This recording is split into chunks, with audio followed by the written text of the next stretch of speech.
ओम शांति। अक्सर हम सभी को सुख और शांति की तलाश है। सभी भटक रहे हैं, लेकिन किसी को भी सुख शांति नहीं मिल रही है। कोई सोचता है कि बेटे की शादी हो जाए, घर में बहू आ जाए, बेटे की जॉब लग जाए तो घर में शांति आ जाएगी, मन को शांति मिलेगी। लेकिन क्या ऐसा हो पाता है? नहीं हो पाता है। क्यों नहीं मिल रही है वो मन को सुख और शांति? और कई लोग जब ज़्यादा डिप्रेस्ड हो जाते हैं तो उन्हें लगता है कि शांति तभी हमें मिलेगी जब हम ड्रिंक करेंगे, और इस तरीके से वो गलत चीज़ें भी प्रयोग करने लगते हैं। और अधिकतर युवा जो है सुख शांति की तलाश में आज यही कर रहा है, इसीलिए ड्रिंक सबसे ज़्यादा कर रहा है। उसको लग रहा है कि इससे हमें शांति मिलती है, लेकिन वो शांति क्या मिल पा रही है? क्या सुख मिल पा रहा है? नहीं मिल पा रहा। क्यों? आज उसके लिए मैं आपको एक कहानी सुनाती हूँ। एक बार एक रानी अपने महल में नहा करके महल की छत पर पहुंचती है और वहां बाल सुखाने लगती है। जब वो बाल सुखाती है तो उसके गले में एक हीरों का हार होता है। वो हीरों का हार उतार करके वहीं छत पर रख लेती है और बाल सुखाने में लग जाती है। तभी वहां एक कौवा आता है और कौवे की नज़र उस हार पर पड़ती है। अब वो हीरे की चमक दमक देख करके कौवे को लगता है कि इसमें कोई खाने पीने की चीज है, तो वो उस हीरे के हार को उठा करके ले जाता है और एक पेड़ की डाल पर बैठ जाता है और वहीं उन हीरों के हार में वो अपने चोंच मारने लगता है। लेकिन हीरे जो हुए वो कठोर हैं, तो जब वो खाने में असफल हो जाता है कौवा, उसकी चोंच थक जाती है, लेकिन वो हीरे नहीं तोड़ पाता है, तो जहां का तहां उसी डाल पर उस हार को छोड़ जाता है। अब वो हार उस डाल पर टंगा हुआ है और इधर उस रानी की नजर जब हार पर पड़ती है लेकिन हार वहां है ही नहीं, तो वो परेशान होती है और राजा के पास जाती है।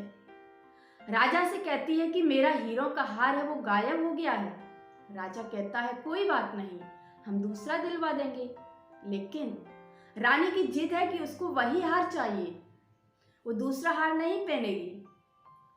रानी की जिद को देख करके राजा कोतवाल को बुलाता है और कोतवाल को बुलाकर कहता है कि रानी का हार गायब हो गया, उसको चाहिए, वही हार ढूंढ करके लाओ।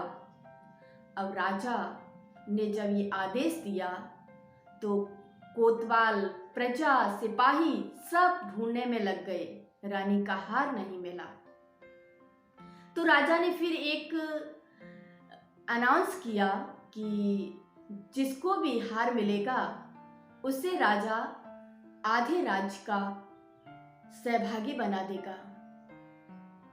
जब उसने ये आदेश किया तो अब जो भी थे प्रजा के अंदर लोग, वो सब ढूंढने लगे कि हार कहाँ गया। ढूंढते ढूंढते सभी एक जगह पहुंचते हैं तो वहां नाली होती है। वहां किसी एक व्यक्ति की नजर नाली में पड़ती है, तो नाली में वो हीरे का हार चमक रहा होता है, तो वो व्यक्ति कूद पड़ता है उसमें, लेकिन उसको हार नहीं मिलता है। पूरा ढूंढ लेता है नाली को, लेकिन हार नहीं मिलता। वो पूरा गंदगी से सन जाता है।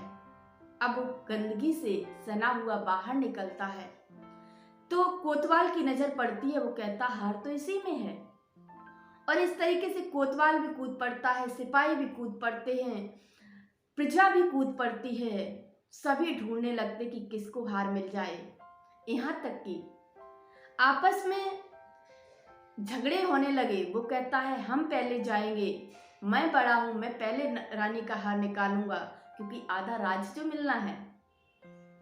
तो सभी उस हार को ढूंढने में लग जाते हैं और सब जब बाहर निकलते हैं तो हार नहीं हाथ में होता है, लेकिन सभी कीचड़ में सने हुए होते हैं। जब हार नहीं मिला तो राजा के यहाँ खबर पहुंची, तो राजा के यहाँ से जितने मंत्री थे वो सभी आकर के जब उन्होंने देखा कि इसमें हार है तो आधा राज्य लेने के चक्कर में वो मंत्री भी कूद पड़े, उन्हें भी कुछ हासिल नहीं हुआ।